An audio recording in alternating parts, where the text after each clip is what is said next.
केले मुलांनो. Let us continue. अच्छा, आपण ना इलेक्ट्रोस्टॅटिक चॅप्टर कंटिन्यू करत होतो.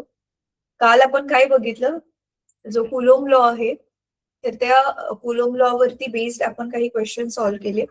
आणखी काय काय बघितलं बघितलं आपण, चला तुम्ही सांगा. तुम्हाला आठवतंय का कालच शिकलेलं? लवकर सांगा क्विकली, जे जे कालच्या क्लासमध्ये होते.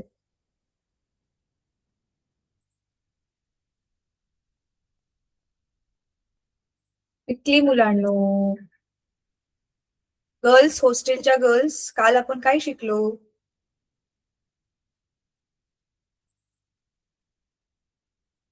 कालच्याच क्लासचं जर आठवत नसेल तर कसं बोलू मी?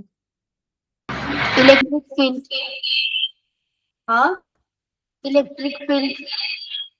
Electric field. हा, ठीक आहे. अजून इंटेन्सिटी ऑफ इलेक्ट्रिक फील्ड शिकलो आपण. इलेक्ट्रिक फील्ड आणि इंटेन्सिटी, तर ते दोघं जण वेगवेगळे आहेत. अजून अजून काय शिकलो आपण?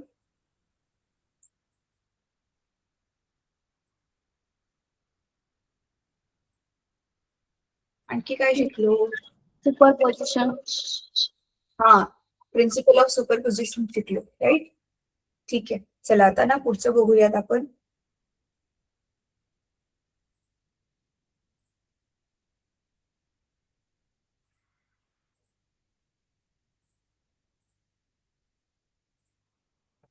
बघा, मी तुमचं टेक्स्टबुक शेअर केलेलं आहे.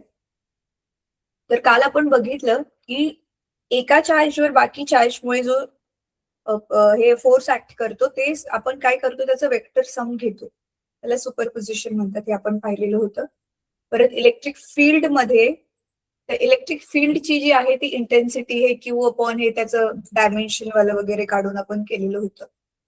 ठीक आहे, तर आज लास्टचे दोन छोटे छोटे ह्याच्यामधलेच टॉपिक राहिलेले होते, ते मी क्विकली तुमचे थोडे रिवाइज करवते. आता मुलांना आपला हा जो फॉर्म्युला होता ना, चला हे थोडं इलेक्ट्रिक फील्डचं जे आहे, इलेक्ट्रिक फील्ड त्याची जे आहे ना तीव्रता, आपण ज्याला म्हणतो electric field intensity due to a point charge in a medium, in a material medium. ठीक आहे, तर हे थोडंसं परत एकदा रिवाइज करून देते तुम्हाला. आणि त्याच्यानंतर ना मग आपण इलेक्ट्रिक फील्डचे प्रकार पण बघूया. एक मिनिट.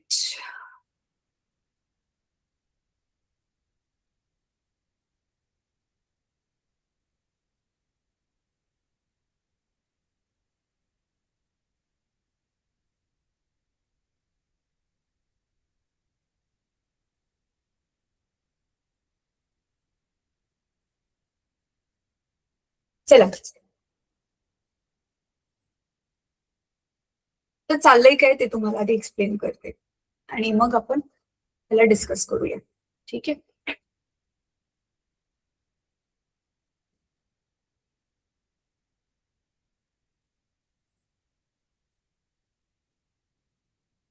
चला कोण कोण जॉईन झालं क्लासमध्ये, let me check once.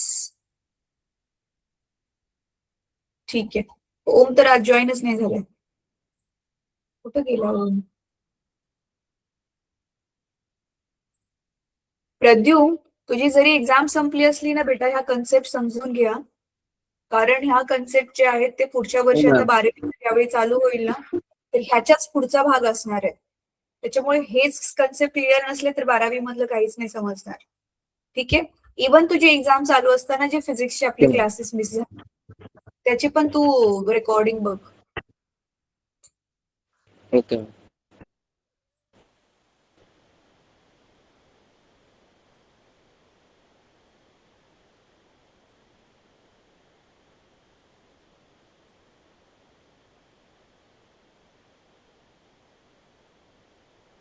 Okay, माझा व्हाईट बोर्ड आता दिसेल तुम्हाला मुलांना, दिसतोय? Yes ma'am. ठीक आहे, चला तर आता आपण काय करूयात,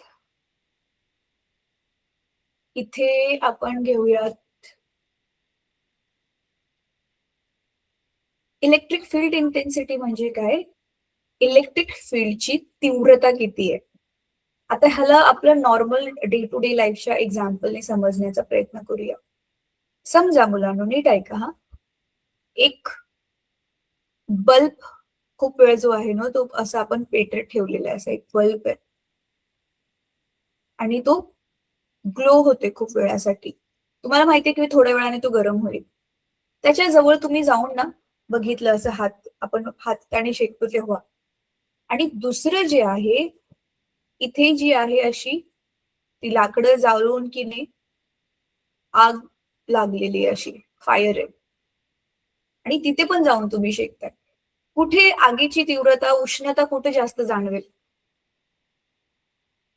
बल्बच्या जवळ जास्त उष्णता जाणवेल की आगीच्या जवळ? दोन्हीकडे उष्णताच आहे, बरोबर आहे? दोन्हीकडे गरमीच आहे, दोन्हीकडे उष्णताच आहे, पण इकडे ती जास्त आहे. सेम टू सेम आपण सपोज एखादं कुठला पण चार्ज ठेवलाय, सपोज आपण काय केलं, इलेक्ट्रॉनला बाहेर काढून ठेवलं इथे असं, त्याला आपण नाव देऊयात क्यू. आता तुम्हाला माहिती आहे इलेक्ट्रॉन काय आहे, निगेटिव्ह आहे. तर तो काय करणार आहे, त्याचा जो पण फोर्स असेल ना, इलेक्ट्रोस्टॅटिक फोर्स आपण ज्याला म्हणतो, तो सगळ्या दिशेमध्ये काम करणार आहे आता. म्हणजे आता हा इलेक्ट्रॉन स्वतः निगेटिव्ह आहे ना, आता ह्याच्या जवळ जिथपर्यंत ह्याचा फोर्स लांबपर्यंत जेवढ्या जातोय त्यालाच आपण काय म्हणतो, इलेक्ट्रिक फील्ड म्हणतो. बरोबर आहे? हो की नाही? आता समजा ही एवढीच आहे त्याची इलेक्ट्रिक फील्ड आणि इथे मी कुठेतरी लांब दुसरा इलेक्ट्रॉन आणला, पण तो खूप जास्त लांब आहे. तर त्याच्यामुळे मग ह्या दोघांमध्ये जो रिपल्शन होणार आहे, एकमेकांना ते काय म्हणतात ते प्रतिकर्षित करणार आहेत, ते काय दिसून येणार नाही आपल्याला, कारण तो खूप जास्त लांब आहे. पण ह्याच इलेक्ट्रॉनला मी त्याच्या जिथपर्यंत त्याची ती इलेक्ट्रिक फील्ड पोहोचते, म्हणजे इलेक्ट्रिक फील्ड म्हणजे तुम्हाला माहिती आहे विद्युत क्षेत्र, जेवढ्या क्षेत्रापर्यंत त्याची फोर्स काम करतोय. तर समजा मी इथे इलेक्ट्रॉनला आणलं, मुलांना आता तो किती एक्सपिरियन्स करेल फोर्स? चला सांगा बरं. आता तो जो फोर्स एक्सपिरियन्स करणार आहे, दोघांमध्ये जे एकमेकांपासून लांब लांब जाण्याचं हे जे प्रतिकर्षण होणार आहे, कारण like charges repel each other, so the force by which they are going to repel each other, what will be the value of that force? किती असेल तो force? Come on tell me, किती असेल तो फोर्स? इथे एक charge आहे, इथे दुसरा चार्ज आहे. समजा त्या दोघांमधलं डिस्टन्स जे आहे ते आपण घेऊयात आर. मग त्या दोघांमधला हा जो रिपल्सिव्ह फोर्स सपोज त्याला आपण एफ म्हणतोय, तो किती असेल?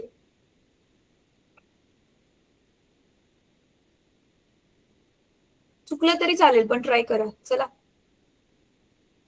हिंट देते तुम्हाला. कुलोम लॉ मध्ये आपण काय शिकलो? मला आता डाऊट व्हायला लागला, तुम्हाला मी शिकवलेलं समजते का तरी?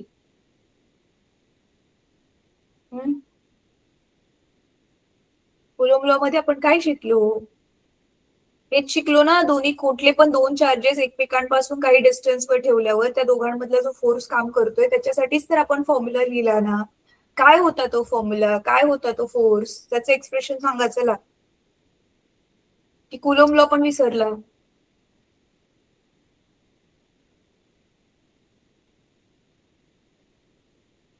प्रद्युम? सो ह्या दोघांमधला फोर्स तर कुलोम लॉने देणार आहे आपण, असं काय करतोय? 4πε. आता इथे दोघांचा पण चार्ज सेम टू सेम असणार आहे. का बरं? दोघं पण इलेक्ट्रॉन आहेत. तर समजा दोघांचा पण चार्ज मी क्यू आणि क्यू मांडला, so this is Q dot Q upon R square which will become Q square. So this will be the force. Now what is intensity of electric field? ती जसं इथली गरमी एकदम जास्त तीव्र आहे, तसं इलेक्ट्रिक फील्ड कोणाची स्ट्रॉंगर असेल किंवा किती आहे ते कसं काढतो आपण?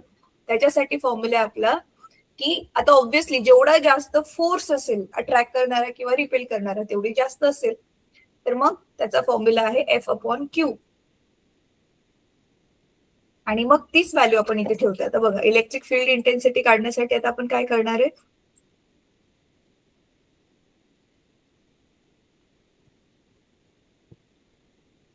समजा एक आपण पॉइंट चार्ज घेतलाय क्यू, पॉझिटिव्ह निगेटिव्ह काही असू शकतो, आणि तुम्हाला माहितीये त्याच्यामुळे जे आहे त्याच्या आसपास जे आहे ती काय बनणारे आहे, अशी इलेक्ट्रिक फील्ड बनते. आता इलेक्ट्रिक फील्डच्या मध्येच त्याचीच इंटेन्सिटी आपल्याला किती तीव्र त्याने इलेक्ट्रिक फील्ड बनवलेली आहे ते काढण्यासाठी आपण एक टेस्ट चार्ज ठेवला त्याच्याजवळ, टेस्ट करायला की तो हा वाला किती स्ट्रॉंग चार्ज आहे. इथे समजा आपण ठेवला Q0 आणि हा दोघांमधले जे डिस्टन्स आहे ते सपोज R आहे. मग इलेक्ट्रिक फील्ड किती स्ट्रॉंग आहे त्याचा फॉर्म्युला काय बनेल, E is equal to F, आणि तो कशावर काम करतोय, Q0 वरती तो काम करतोय, राईट. आता Q0 आपण इथे मायनस का डिवाइड का करणार, कारण Q0 स्वतः पण एक चार्ज आहे ना, पण त्याचा चार्ज आपल्याला नाही पाहिजे, आपल्याला फक्त ह्याच्या त्या चार्जची तीव्रता किती आहे, याच्या इलेक्ट्रिक फील्डची तीव्रता किती आहे ते पाहिजे.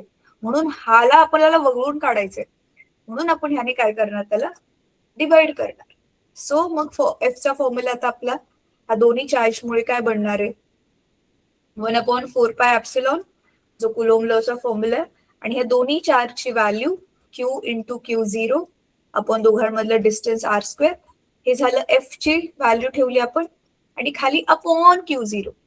सो हे Q0 कट, आणि आन्सर काय मिळालं, 1/4πε Q/R². So this is the expression for electric field intensity, म्हणजे त्या इलेक्ट्रिक फील्डची, म्हणजे त्या विद्युत क्षेत्राची तीव्रता किती आहे त्याचं हे आपल्याला एक्सप्रेशन मिळालं. आता ह्याचा अर्थ काय आहे माहितीये का मुलांनो, की आता ही जी इलेक्ट्रिक फील्ड आहे ती इलेक्ट्रिक फील्ड पण अशी लाईन्सच्या स्वरूपामध्ये पसरलेली असते. लाईन्स म्हणजे जसं आपल्या मॅग्नेटमध्ये लाईन्स होत्या, आठवतंय, असं आपण चुंबक घेतलं आणि त्याच्यावरती वरतून एक पेपर ठेवला, आणि हा आता हे चुंबक तुम्हाला आकृती दाखवायची म्हणून दिसते, पण आता हे चुंबक झाकलं जाणार, कारण वर आपण असा पातळसा एक पेपर ठेवलाय, कागद साधा, आणि त्याच्यावरती आपण काय करतोय, त्याच्यावरती असं छोटे छोटे ना लोखंडाचा चुरा टाकला आपण, ठीक आहे, हा लोखंडाचा चुरा टाकला, आणि नंतर ना असं बाजूला नुसतं टॅप टॅप करणार पेपराला, म्हणजे जशी की काय म्हणतात, टॅप टॅप म्हणजे हलवणार थोडस त्या पेपराला. त्याच्यानंतर ना मग काय होतं, हे सगळे जे लोखंडाचे चुऱ्याचे, म्हणजे जे लोखंडाचा जो चुरा आहे, म्हणजे छोटे छोटे जे तुकडे आहेत, हे कसे अरेंज होतात, आठवते तुम्हाला, हे असे गोल गोल रूपामध्ये अरेंज झालेले होते. ही आकृती तुमच्या बुकमध्ये होती, राईट. का बरं, आता इथे जो काम करतोय तो आहे मॅग्नेटिक फोर्स. तो मॅग्नेटिक फोर्स ह्या लाईनीवरतीच काम करतोय, म्हणजे ह्या दोन लाईनींमधला हा जो गॅप आहे, इथे जो गॅप आहे, तिथे तो फोर्स काम नाही करत आहे. म्हणजे हा फोर्स काय करतोय, उदाहरणार्थ बघा, तुम्ही तो रस्सी खेचणारा गेम आहे, राईट, एका टीमने इकडून रस्सी पकडले, दुसऱ्या टीमने इथून. आता तुम्ही दुसऱ्या टीमवर बल लावताय, पण ते रस्सीच्या थ्रू बल लावताय, म्हणजे तुम्ही लावलेला फोर्स रस्सीवरतीच काम करतोय, राईट. तसं हा फोर्स ह्या लाईनीवरतीच काम करतो, पण ह्याच्या बिलकुल उलट. आता आपला गुरुत्वाकर्षण फोर्स आहे, तुम्ही वस्तू कुठून पण टाका, कशी पण टाका, सगळीकडेच तो काम करतोय, आणि सगळ्याच वस्तूंना तो काय करतोय, स्वतःकडे खेचतोय. तर हिथे कुठली लाईन बिन नाहीये, पण मॅग्नेटिक फोर्स आणि इलेक्ट्रिक फोर्स साठी काय आहे, ते लाईनीच्या वरतूनच तो काम करतोय, म्हणजे लाईनीच्या स्वरूपातच तो जसं की स्वतःला तो खेचतोय. म्हणजे काय, आता बघा, नीट समजून घ्यायचंय मुलांनो.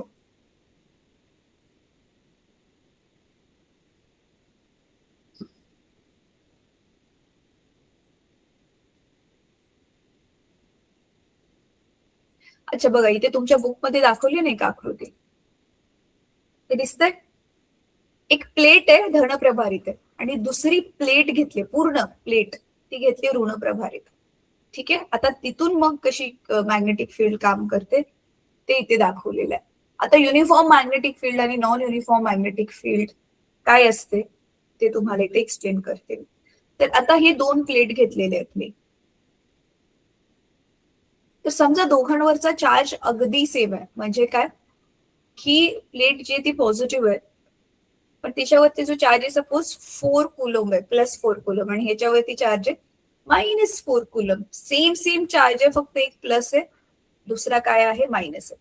सो यू नो दॅट की ह्या जो दोन प्लेट्स आहेत ह्या एकमेकांना काय करणार आहेत, अट्रॅक्ट करणार आहेत, राईट. सो मग ह्यांच्यामधल्या जे ह्या अशा एकमेकांना फोर्स ज्या लाईनच्या वरती काम करतोय मग त्या लाईन अशा एकमेकांना काय बनणार आहेत, पॅरलल बनणार आहेत. मग जिथे ह्या लाईन्स ज्या असतात त्या पॅरलल असतात, एकमेकांना पॅरलल असतात आणि फक्त पॅरलल नाहीयेत बघा, ही परत ही आणि परत अशी, ह्या लाईन्स पण पॅरलल आहेत पण दोघांमधले जे दोन दोन लाईनीमधले जे डिस्टन्सेस आहेत ते चेंज होतात आहेत. तर असं नाहीये इथे, लाईन्स पॅरलल पण आहेत आणि एकमेकांमधले जे डिस्टन्सेस आहेत ते पण इक्वल आहेत. सो अशा टाईपची जी इलेक्ट्रिक फील्ड निर्माण होते ना ह्याला म्हणतो आपण युनिफॉर्म इलेक्ट्रिक फील्ड. युनिफॉर्म म्हणजे एक समान, एकसारखी, ठीक आहे. आणि मग त्याच्या बिलकुल उलट, जिथे डिस्टन्स सेम नाहीयेत किंवा लाईन्स पॅरलल नाहीयेत, तर ती वाली जी हे इलेक्ट्रिक फील्ड असेल ती नॉन युनिफॉर्म इलेक्ट्रिक फील्ड असेल. कळलं इथपर्यंत मुलांनो? इथपर्यंत कळलं की नाही? Yes ma'am. तुम्ही येस मॅम म्हणता आणि मी प्रश्न विचारलो काहीच उत्तर देत नाही. आता मी काय समजायचं, तुम्हाला येतच नाहीये की तुम्ही संकोच करताय उत्तर द्यायला? बरं चला पुढचं बघूयात आता. तर हे युनिफॉर्म आणि नॉन युनिफॉर्म इलेक्ट्रिक फील्ड काय असते मी तुम्हाला ऑलरेडी एक्सप्लेन केलं, ठीक आहे. हे वाला एक्सप्रेशन पण बघा आपलं ऑलरेडी आलं, 1 epsilon. अच्छा, इथे जर आता व्हॅक्यूम मध्ये चार्ज ठेवला असेल तर ऍप्सिलॉनच्या ऐवजी ऍप्सिलॉन नॉट येईल, जसं काल आपण बघितलेलं होतं तसं, ठीक आहे. आता बघा, practical way of calculating electric field म्हणजे त्या चार्जमुळे ती इलेक्ट्रिक फील्ड जी बनली आहे म्हणजे त्याच्या आसपासचं जे ते विद्युत क्षेत्र बनलंय ते किती किती स्ट्रॉंग आहे ते आपल्याला कसं कळेल, तर ते प्रॅक्टिकल मध्ये कसं कॅल्क्युलेट करायचं इथे त्यांनी एक्झाम्पल दिलेलं आहे.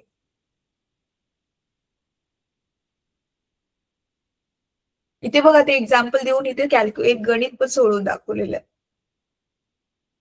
मला ना तुम्हाला मुलांनो इलेक्ट्रिक फील्ड साठी, इलेक्ट्रिक फील्ड एक्सप्लेन करण्यासाठी मी जसं आता तुम्हाला ते आगीचं आणि बल्बाच्या हीटचं एक्झाम्पल दिलं, असं एखादं एक्झाम्पल तुम्ही मला देऊ शकता का? विचार करून जरा सांगा बर.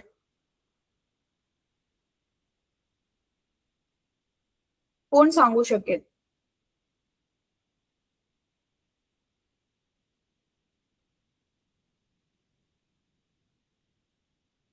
कोण सांगू शकेल?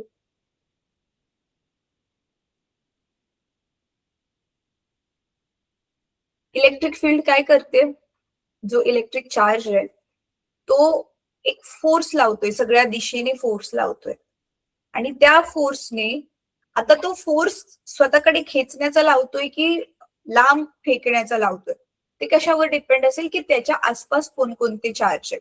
आता समजा हा वाला जो फोर्स सगळ्यांना जो लावणारे फोर्स, हा जो इलेक्ट्रिक चार्ज आपला क्यू, त्याच्या आसपास जे आहेत सगळे जे चार्जेस आहेत ते निगेटिव्ह असतील आणि हा स्वतः पॉझिटिव्ह असेल, तर हा काय करेल, सगळ्या दिशेकडून काय करेल, सगळ्या पॉझिटिव्ह चार्जेसला स्वतःकडे खेचेल. पण ते पॉझिटिव्ह चार्जेस जे त्याच्या आसपास ठेवलेत ते एक अंतरापर्यंतच असायला पाहिजे, त्याच्यापेक्षा लांब अंतरावर असतील तर त्यांच्यावर काय फरक नाही पडणार, राईट. तर किती अंतरापर्यंतच आपल्याला परिणाम दिसेल की हा चार्ज बाकीच्या चार्जेसला आपल्याकडे खेचतोय, तिथपर्यंतच ह्याचा अर्थ काय, आपली इलेक्ट्रिक फील्ड स्ट्रॉंग आहे. आणि किती स्ट्रॉंग आहे, तो किती जोराने खेचेल की हळूहळू खेचतोय, त्याच फॉर्म्युला आपण काढला, इंटेन्सिटी ऑफ इलेक्ट्रिक फील्ड. आता हे प्रॅक्टिकल लाईफ मध्ये कसं मोजतात त्याच्यासाठी बघा, आता इथे काय केलेत, दोन पट्ट्या घेतलेल्या आहेत, एक ए घेतलेली आहे पॉझिटिव्ह प्लेट, बी घेतलेले आहे निगेटिव्ह प्लेट, ठीक आहे. आता बघा पुढे काय केलेलं आहे ह्यांनी, क्विकली याचं गो थ्रू करूयात. Plus charge Q is placed between the plates, experience a force F due to electric field. If we have moved the charge against the direction of the field, that is towards the positive plate, we have to do some work on it.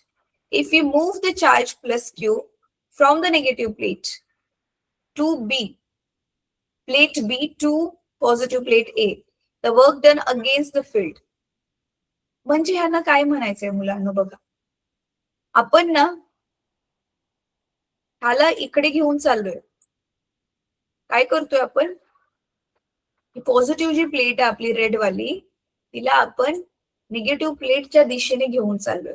मग positive प्लेटला आपण जर negative प्लेटच्या दिशेने जर घेऊन जाणार असेल तर काय होतं बघा, काय लिहिले, if we move charge plus Q from the negative plate B to the positive plate, कोणता पण एक चार्ज जो मध्ये आपण ठेवलेला आहे. बघा, if we move the positive charge Q, हा जो मध्ये ठेवलाय ना रेड कलरचा पॉझिटिव्ह चार्ज क्यू, ह्याला आपण कुठून मूव्ह करतोय, from negative plate to the positive plate, म्हणजे बी कडून त्याला ए कडे घेऊन चाललेलं. ठीक आहे. The work done against the field, म्हणजे आपल्या फील्डची दिशा काय असते, ती नेहमी जी आहे ती कुठल्या दिशेला दाखवली जाते. फील्डची दिशा माहितीये तुम्हाला, इलेक्ट्रिक फील्डची दिशा जी आहे ती कुठली कुठे नेहमी दाखवली जाते, ती निगेटिव्ह पासून पॉझिटिव्ह कडे दाखवली जाते. आणि आता आपण काय करतोय बघा, if we have to move a charge against the direction of the field, that is towards the positive plate, we have to do some work on it. बघा, म्हणजे काय म्हणतात ते मी तुम्हाला आकृतीमधून सांगते.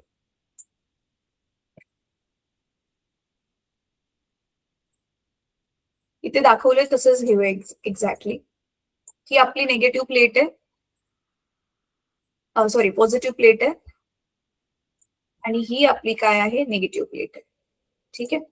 आता काय म्हटलेलं आहे की एक पॉझिटिव्ह आहे ना आणि ही निगेटिव्ह आहे, तर एक चार्ज आहे कुठला तरी क्यू, हा चार्जला आपण काय करतोय जो आहे तो कुठे मूव्ह करतोय, कुठल्या दिशेला मूव्ह करतोय बघा बरं इथे काय लिहिलंय, ही पॉझिटिव्ह आहे, ही निगेटिव्ह, आणि आपला चार्ज पण पॉझिटिव्ह आहे. If we have to move the charge against the direction of field, that is towards the positive plate. ठीक आहे. म्हणजे आपण काय करून चाललोय, इकडे घेऊन चाललोय, टुवर्ड्स द पॉझिटिव्ह प्लेट, ह्या बाजूला चार्जला आपण घेऊन चाललो. ठीक आहे. We have to do some work on it, मग ते त्याला मूव्ह करायला आपल्याला वर्क काम करावं लागेल ना, त्याला उचलून तिकडे घेऊन चाललोय तर काम करावं लागेल आपल्याला त्याच्यावरती. If we move the charge plus Q from negative plate B to the positive plate A, the work done against the field, ज्यावेळी आपण त्याला इकडे घेऊन चाललोय तर आपलं जे वर्क डन होतंय, म्हणजे आपण त्याच्यावर जे काम करतोय ते अगेन्स्ट, म्हणजे ते फील्डचं जे डायरेक्शन आहे ते त्याच्या अगेन्स्ट आहे. म्हणजे काय, आपल्या इलेक्ट्रिक फील्डचे जे डायरेक्शन कुठे आहे ते नेहमी काय दाखवतात, पॉझिटिव्ह कडून निगेटिव्ह कडे दाखवतात. ठीक आहे. असं, तर this is the direction of electric field, but आपण काय करतोय, उलट घेऊन चाललोय त्याला, अगेन्स्ट. मग आता आपला ऑलरेडी ह्याचा फॉर्म्युला काय आहे, हिचा फॉर्म्युला काय आहे, एफ अपॉन क्यू. तर ह्याच फॉर्म्युल्यावरून आपण नवीन फॉर्म्युला कसा बनवला इथे बघा. The work done against the field is W is equal to F D. कसं काय, आपल्या वर्कचा काय फॉर्म्युला आहे, गेल्या वर्षी आपण वर्क अँड एनर्जी चॅप्टर मध्ये, सॉरी 9th मध्ये बघितले, ह्या वर्षी पण बघितलेलं आहे. वर्क इज इक्वल टू आपला एफ एस फॉर्म्युला होता, फोर्स इंटू डिस्प्लेसमेंट फॉर्म्युला होता आपला, राईट. मग इथे फक्त एसच्या ऐवजी काय केले, किती डिस्टन्सच्या थ्रू आपण त्याला घेऊन गेलोय, त्या डिस्टन्सला इथे डायरेक्टली नाव दिलेले D. So formula had become W is equal to F D. ठीक आहे. मग तोच फॉर्म्युला लिहिला.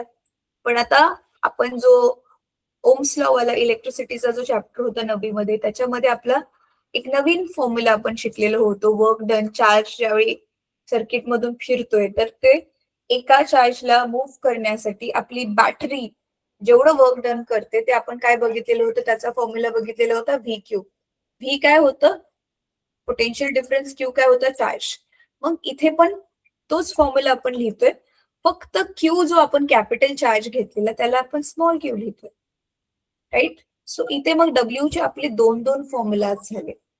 मग काय करणार आहे आपण हे दोन फॉर्म्युलाज घेऊन, तर दोघांच्या बघा लेफ्ट हँड साइड इक्वल आहेत, तर मग राईट हँड साइडला आपण काय करणार, इक्वल करणार. So F D is equal to V Q होईल. आणि ह्याच्यामध्ये नीट बघा आता, ह्याला मी इकडे आणते. So F upon Q is equal to, आणि डी ला मी त्या बाजूला घेऊन जाते, तर हे आपण व्ही अपॉन डी बनून जाईल. पण आता नीट बघा, मग आपला एफ अपॉन क्यू काय आहे, एफ अपॉन क्यू तर आपला इलेक्ट्रिक चार्ज आहे, इंटेन्सिटी ऑफ इलेक्ट्रिक फील्ड आहे. So E is equal to F upon क्यूच्या ऐवजी मी लिहिणार E is equal to V upon D.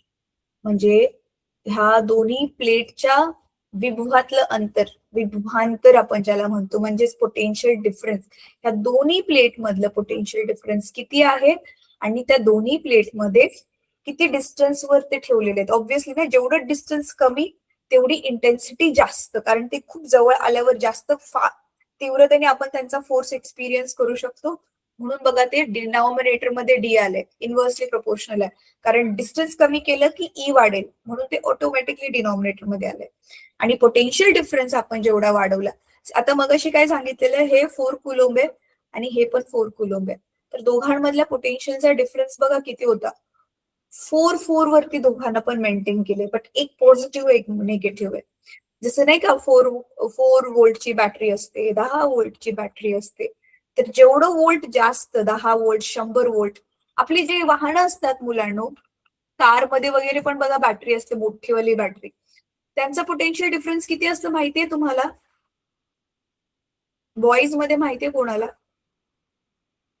वाहनांमध्ये आपली जी हे वापरली जाते, बॅटरी वापरली जाते, तर त्याचं पोटेन्शियल डिफरन्स किती असते, तर जेवढं पोटेन्शियल डिफरन्स जास्त तेवढी इंटेन्सिटी जास्त, आणि जेवढं डिस्टन्स कमी तेवढी इंटेन्सिटी जास्त.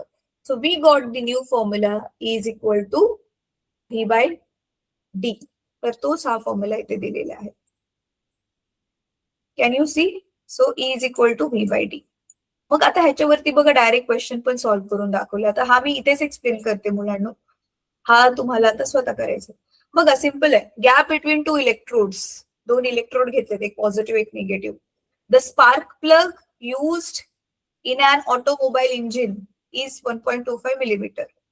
The potential of 20 volt is applied across the gap. What will be the magnitude of electric field between the electrodes? तुम्ही टीव्ही मध्ये वगैरे बघितलं असेल, असं ते 2 कांड्या घेतलेल्या असतात, विलन 2 कांड्या येतो घेऊन आणि मग तो शॉक देण्याचा प्रयत्न करतो.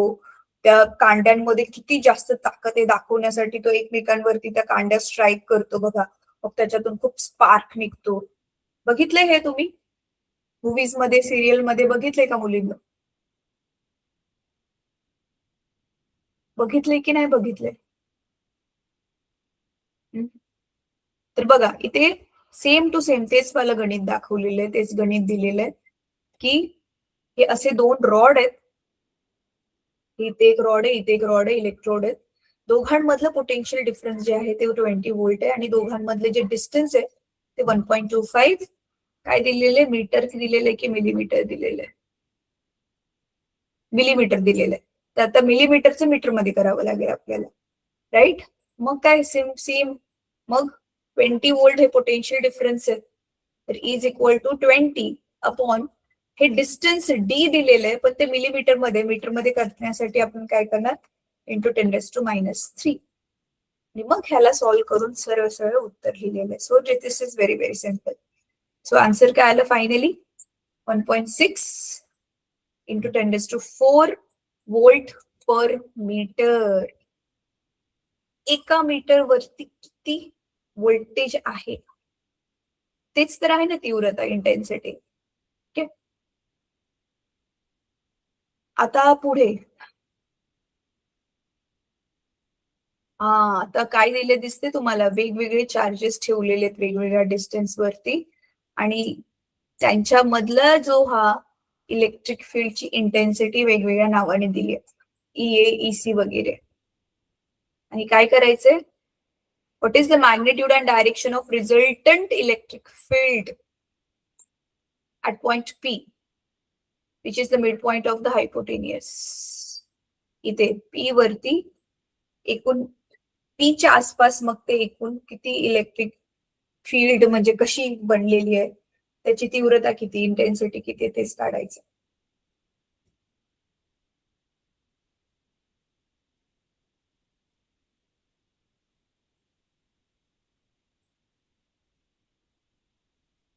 त्याला जरा एकदा तुम्ही गो थ्रू करा मुलांनो. हे बघा, हे example 10.6, example number 10.7. I want की हे 10.7 तर इझी आहे, तुम्हाला सरळ सरळ आपण जे केलेले फॉर्म्युलाज आहेत तेच वापरून व्हॅल्यू काढलेले आहेत. पण ट्राय टू अंडरस्टँड दिस 10.6. आणि काही समजलं नाही, काही डाऊट असेल तर मला विचारा.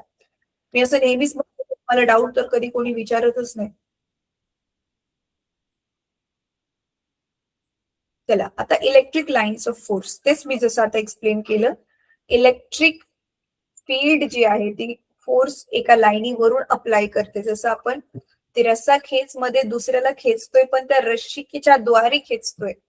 रश्शी एक जशी की लाईन आहे, तसंच ह्या लाईनीच्या दिशेनेच ते एकमेकांना खेचतात. अधूनमधून इकडून तिकडून ते खेचणार नाहीत. ठीक आहे.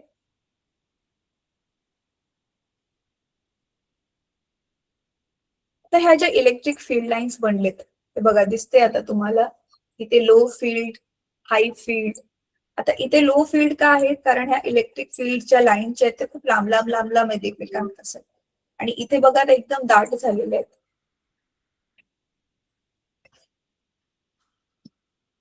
सो म्हणून मग इथे आपल्याला ती हाय फील्ड दाखवलेली, ते लो फील्ड दाखवलेली.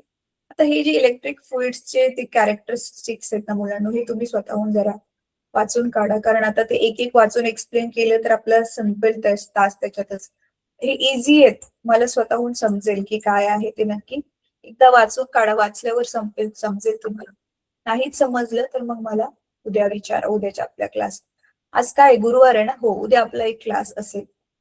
ठीक आहे. आता इथे बघा दिसतंय तुम्हाला, हे जे इलेक्ट्रिक फील्ड लाईन्स आहेत त्या अशा वेगवेगळ्या दिसायला असू शकतात. इथे बघताय तुम्ही, इथे काय होतात ते एकमेकांपासून लांब चाललेले आहेत. प्लस चार्ज जो आहे तो लांब चाललेला आहे, मायनस चार्जच्या त्या दिशेने येतात आहेत. आणि इकडे जर तुम्ही बघता, ज्यावेळी आपण दोन चार्ज जवळ जवळ ठेवले, कॅन यू सी आपली मॅग्नेटिक फील्ड लाईन्स जशा असतात त्याच प्रकारच्या इथे इलेक्ट्रिक फील्ड लाईन्स पण बनलेल्या दिसलेल्या आहेत. यू कॅन सी की त्या कुठून कुठपर्यंत चाललेत, त्या पॉझिटिव्ह मधून निघून निगेटिव्हच्या मध्येच आतमध्ये चाललेले आहेत. ठीक आहे. Lines of the force due to opposite charge, lines of the force due to similar charge. बघा, प्लस प्लस क्यू असेल तर कशा चाललेल्या आहेत, लांब लांब. आणि हे मायनस मायनस क्यू असेल तर कशा चाललेल्या आहेत. ह्याचं मेन तर ना मुलांनो, हे ॲरो कुठे चालले ते महत्वाचं. हे बघा, इथे ॲरो क्यू कडे चाललेत, इथे ॲरो क्यू पासून लांब लांब चाललेत. तर ही दिशा दाखवण्यासाठीचे जे ते ॲरो आहेत ते खूप महत्वाचे आहेत. आता पुढे इथे काय दाखवलंय, lines of force terminate on a conductor. आपला कोणता पण एक कंडक्टर आहे, त्याच्यावरती कशा बनतात ते लाईन्स ऑफ फोर्स. तर तुम्ही बघू शकता ते इक्वल डिस्टन्सेस वर आहेत, एकमेकांना पॅरलल आहेत. So it's uniform magnetic, uniform electric field, uniform field. ठीक आहे. आता इथे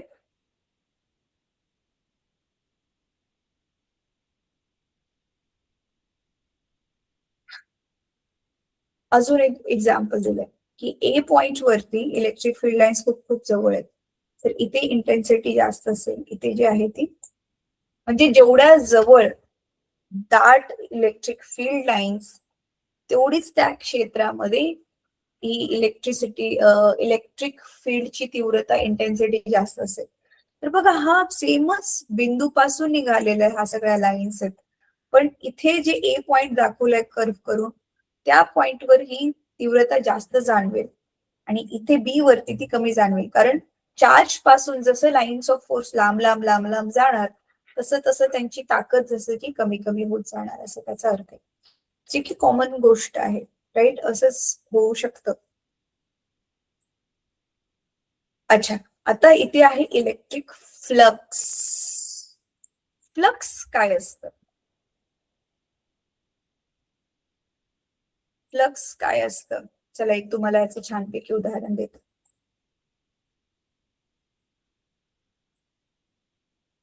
मुलांनो, तुमच्यापैकी ना फ्रेंच फ्राईज कोणी खाल्लेत?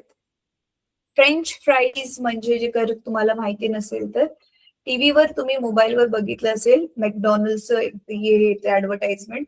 तर ते बटाट्याचेच चिप्स असतात पण ते असे लांब लांब कापलेले ना, लाकडासारखे लांब लांब लांब लांब दिसतात.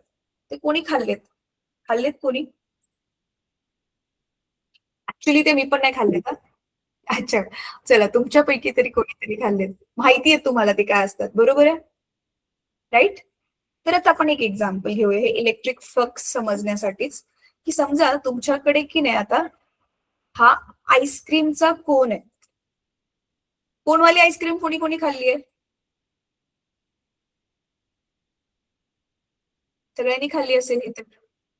हा, ही तर मी पण खाल्ली कोनवाली आईस्क्रीम. हा, मी ते हे नाही खाल्लं. मॅकडॉनल्ड्स मधले जे हे नाही खाल्ले. हा, तर समजा ही आपला आईस्क्रीमचा कोन आहे. ठीक आहे. आणि आता आपण काय करतोय, ह्याच्या आतमध्ये ह्याच्या आतमध्ये ना ते पोटॅटोचे जे लांब लांब लांब लांब चिप्स आहेत ना, ते टाकतोय.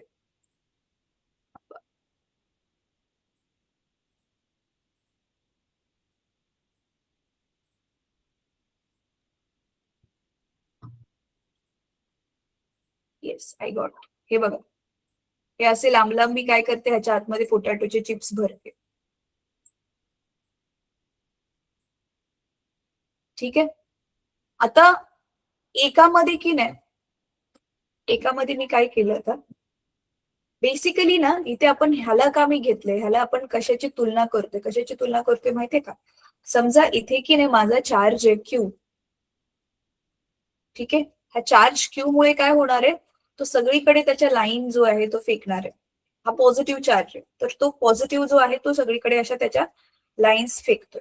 आता त्याच्यातून मी फक्त एवढाच पार्ट घेतलाय की ह्या ज्या एवढ्याशा पोर्शन मध्ये त्याच्या जे आहेत त्याने किती लाईन फेकलेल्या आहेत. हे ह्या एवढ्या पोर्शन मध्ये त्याने किती अशा लाईन फेकलेल्या आहेत, म्हणजे ह्या एवढ्या पोर्शन मध्ये किती लाईन्स आहेत त्यालाच आपण म्हणतो फ्लक्स. म्हणजे ऑब्व्हियसली कमी जागेत जास्त लाईन असतील ह्याचा अर्थ फ्लक्स जास्त आहे. कमी जागेत जे आहेत, जास्त जागेत लाईन कमी असतील तर त्याला आपण काय म्हणणार, फ्लक्स कमी आहे. तर जसं की आता हे दुसरा आपण घेतला आणि ह्याच्यामध्ये तर खूपच कमी लाईन येते, अशा 2-3च आहेत. तर इथे काय म्हणणार, ह्याचं फ्लक्स काय आहे आपलं, लेस आहे. आणि इथे काय आहे, फ्लक्स जे आहे ते मोर आहे. तर ह्यालाच म्हणतात इलेक्ट्रिक फ्लक्स. अच्छा, आता की नाही थांबा, मी पुस्तक दाखवते तुम्हाला मुलांना. इथे दिसते तुम्हाला.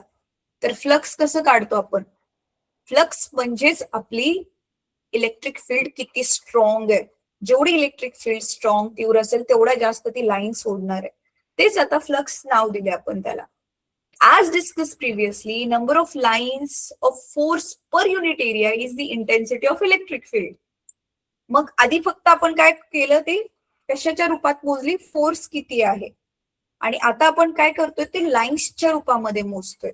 So number of lines of force, किती लाईन त्याने बाहेर फेकल्या, upon area enclosing the lines of force, किती एरिया मध्ये किती लाईन फेकलेल्या.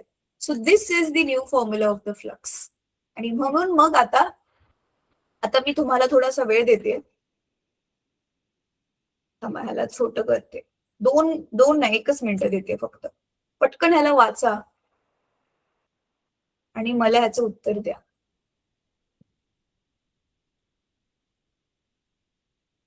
ह्याला छोट केलं तर ना पेजेस गायब झाले, म्हणजे पेज नंबरच चेंज झाला.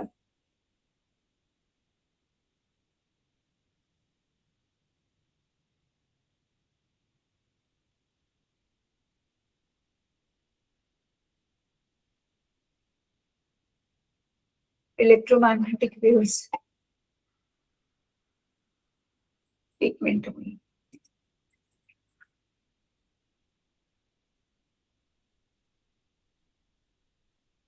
चला, हा वाला पोर्शन वाचा आणि मला आता सांगा की नक्की ह्याच्यात काय केलंय.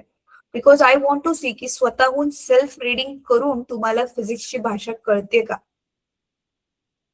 जोपर्यंत तुम्हाला स्वतःला समजत नाही तोपर्यंत ना फिजिक्स डोक्यात नाही जाणार. कमी केलं की डायरेक्ट ह्याच्यावरतीच येते. चला इथे माझ्या स्क्रीनवर बघा मुलांनो, किंवा तुम्ही काय करा, स्वतःचं पुस्तक ओपन करा. So read this and tell me की तुम्हाला काय समजलं. हे जो आहे ना इलेक्ट्रिक फ्लक्स वाला टॉपिक 10.7, तर इथून इथपर्यंत मी एक्सप्लेन केले. डायग्राम बघा, आणि हा जो इथून पॅरेग्राफ दिलेला आहे खाली फॉर्म्युला येईपर्यंत ते 5 म्हणतात. ते 0 मधून जी लाईन घालवले त्या चिन्हाला 5 म्हणतात. तर ते 5चे जे आन्सर काढलेले ते करा, वाचा आणि मला सांगा की तुम्हाला काय कळलं ह्याच्यातून. चला 1 मिनिट टाइम आहे तुमच्याकडे, लवकर वाचा आणि मला सांगा.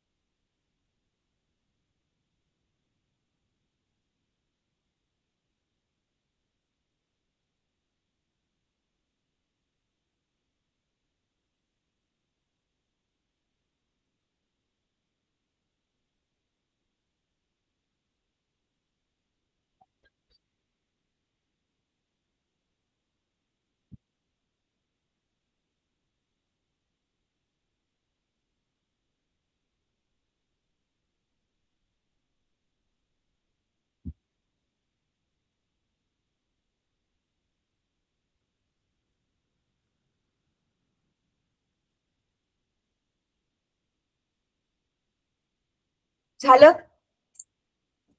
काय कळलं तुम्हाला? काय कळलं की नाही कळलं? नसेल कळलं तर नाही कळलं म्हणा.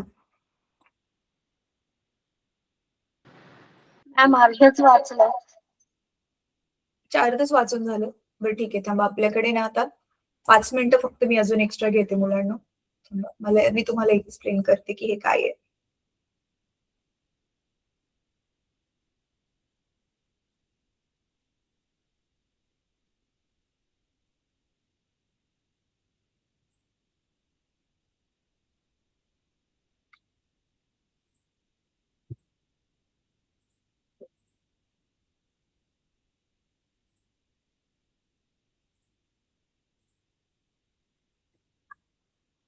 हे बघा, मी आता ते तुमच्या बुक मधलं जे आहे ते घेतलंय, त्याला आपण समजून घेऊया. ठीक आहे, बघा काय, number of lines is equal number of lines of force is equal to E into area. म्हणजे त्या किती लाईन्स आहेत ते आपल्याला कसं मिळणार की त्या एरियामध्ये जेवढा पण तो आपला इलेक्ट्रिक फील्डचा एरिया आहे त्या एरियामध्ये किती तीव्रता आहे. सो बेसिकली इथे जो आपला हा फॉर्म्युला लिहिलेला होता ना आपण ईचा, त्यालाच मॉडिफाय केलं रे. बघा, इंटेन्सिटी म्हणजे किती तीव्रता आहे कसं कळणार की किती जागेमध्ये किती लाईन्स आहेत, बरोबर आहे ना. म्हणजे आता बघा तुमच्या वर्गामध्ये किती मुलं आहेत, तर तेवढ्याच जागेत खूप भरून भरून मुलं भरली, म्हणजे एका वर्गामध्ये समजा 50 मुलं आहेत आणि तेवढ्याच जागेचा सेम टू सेम जो वर्ग आहे तिथे 100 मुलांना भरले. याचा अर्थ काय, मुलांची डेन्सिटी त्या दुसऱ्या जागेत ही खूप जास्त आहे, टू मच आहे. तसंच इथे इलेक्ट्रिक फील्डची intensity number of lines of force upon area. So E is equal to basically इथे नंबर ऑफ लाईन्स अपॉन एरियाला आपण ए नाव देऊया. ठीक आहे, मग आता काय करायचं आपल्याला, किती नंबर ऑफ लाईन्स आहेत ते पाहिजे. मग एरियाला इकडे घालून मल्टिप्लाय करणार, तेच केलं बघा. ई इंटू इथे हा ई इंटू एरिया. ठीक आहे, आता पुढे काय केलेलं आहे, पुढे काय केलेलं आहे बघा. Let the angle between electric field and the area vector DS be theta. म्हणजे काय, आता हा बघा, हा आपला जो आहे तो एरिया आहे ज्याच्यामध्ये हा इलेक्ट्रिक फील्ड लाईन्स आहेत बघा, ज्याच्यातून त्या फील्ड लाईन्सच्या एवढं ही जाडा पुठ्ठा आहे, त्याच्या पुठ्ठ्याच्या मागून बघा अशा लाईन इलेक्ट्रिक फील्डच्या चाललेत आणि त्या पुढून वरती येतात. ते दिसतंय तुम्हाला पुस्तकामध्ये, नीट बघा की हा मागून घुसतात आहेत. म्हणजे हा बघा, हा तो असा पुठ्ठा आहे आणि त्याच्या आतमधून अशा लाईन घुसायला लागलेत ते इलेक्ट्रिक फील्ड लाईन्स, इकडून घुसून त्या इकडून भागारी निघतात. मग तो एरिया जो आहे तो किती कडक आहे, किती जाड आहे, तर तोच एरिया त्याच्या जाडीला इथे नाव दिलेलं आहे डीएस. तर मग तुम्ही बघताय की हा फील्ड लाईन्स ह्या दिशेला चाललेत, पण हा जो पुठ्ठा आहे, हा जो एरिया आहे तो त्यांनी असं सरळ नाही ठेवला, ह्याला थोडस वाकडं केलंय. मग लाईन अशी सरळ चालली आणि हा थोडासा वाकडा. मग ह्याच्यामध्ये जो अँगल बनलेला आहे, म्हणून बघा दिलाय त्याचा जो ह्याच्या बरोबर जो अँगल बनलेला आहे की तो किती वाकडा आहे, तर तो अँगल जो दिलेला आहे त्यांनी काय दिलेला आहे, थीटा दिलेला आहे. ठीक आहे. मग आता पुढे काय होणार, तर मग हे जे फ्लक्स आहे ह्याला नाव दिलेलं आहे D5. मग हे फ्लक्सचं आपण काय बघितलेलं होतं ऑलरेडी, की कंपोनंट ऑफ डीएस म्हणजे component of DS along E म्हणजेच काय, की तो कंपोनंटला कसं आपण सांगू तुम्हाला, वेक्टर्स मध्ये आपण शिकलेलो बघा कंपोनंट काय असतं. वेक्टर्स चॅप्टर तुम्हाला थोडस आठवण करावं लागेल बघा. Let the angle between E and area vector DS be theta, then electric flux passing through area DS. तेवढ्या दिलेल्या एरियामधून किती इलेक्ट्रिक फ्लक्स जात आहे, मग त्याच्यासाठी आपल्याला हा फॉर्म्युला दिलेला आहे, जो आता आपण लिहिलं ना ई इंटू एरिया, तोच same to same formula E इथे दिलेला आहे. मात्र एरियासाठी काय दिलेलं आहे, डीएस कॉस थीटा. म्हणजे तो किती अँगल बनवते तो पण घ्यावं लागेल ना, एरिया जेवढा डीएस आहे तो तर घ्यावाच लागेल, पण तो ई बरोबर किती अँगल बनवतोय ते पण घ्यावं लागेल. जसं की आपले हे दोन वेक्टर्स असतात ए बार आणि बी बार, तर आपण ह्याचं काय लिहायचो, ए बार बी बार कॉस थीटा लिहायचो की नाही. सेम तसंच आता हे इलेक्ट्रिसिटी पण ई वाला बार पण एक वेक्टर आहे, एस पण एक वेक्टर आहे, आणि दोघांमध्ये एक अँगल बनलेला आहे, म्हणून आपण त्याला असं लिहिलं. डायरेक्ट मल्टिप्लिकेशन न करता आपल्याला दोघांमधला अँगल पण घ्यावा लागेल. So we got this formula. जसं की मग दोघांचा प्रोडक्ट आपण काय घेतो, ए बार डॉट बी बारचं हे आन्सर आहे. तसंच इथे मग काय आलं आपलं, ई बार डॉट डीएस बार. आणि मग हे काय झालं की त्या छोट्याशा पूर्ण आपला पुठ्ठा जो होता त्याच्यातल्या छोट्याशा एरियासाठी हे आपल्याला थोडस फ्लक्स मिळालं. पूर्ण पुठ्ठ्यावर किती फ्लक्स काम करते ते कसं मिळणार, ह्याला आपण इंटिग्रेट करणार. इंटिग्रेशन करणार म्हणजे काय, ते सगळ्या छोट्या तुकड्यांचं ते ऍड करणार, टोटल बेरीज करणार.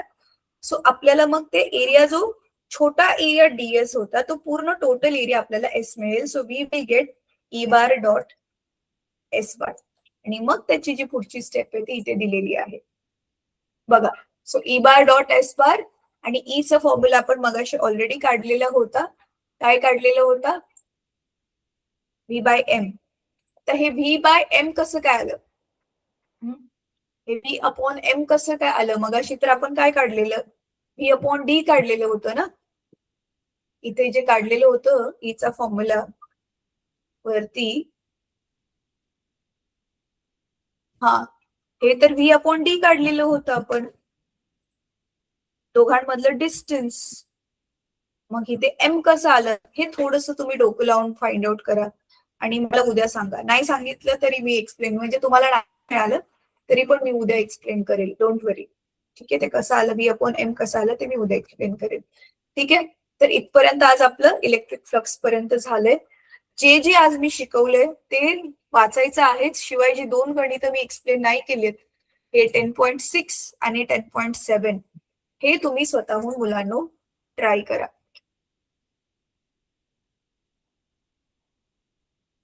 माझी स्क्रीन तुम्हाला पुस्तक दिसत होतं का, हॅलो मुलांनो. Yes ma'am. कारण मला माझ्यासाठी आता माझी स्क्रीन फ्रीज झाली. मी आता व्हाईट बोर्ड वर वगैरे जे जे दाखवलं सगळं दिसत होतं तुम्हाला. Yes ma'am. ठीक आहे, ठीक आहे, चला बरं झालं. ठीक आहे, सो 10.6 10.7 करा. आज जे शिकवले ते वाचून काढा, तरच तुमच्या डोक्यात हा घुसेल, नाही तर नाही घुसणार. ठीक आहे, तर चला आता बराच वेळ झाला, आजचा क्लास थांबूया, संपूया इथे.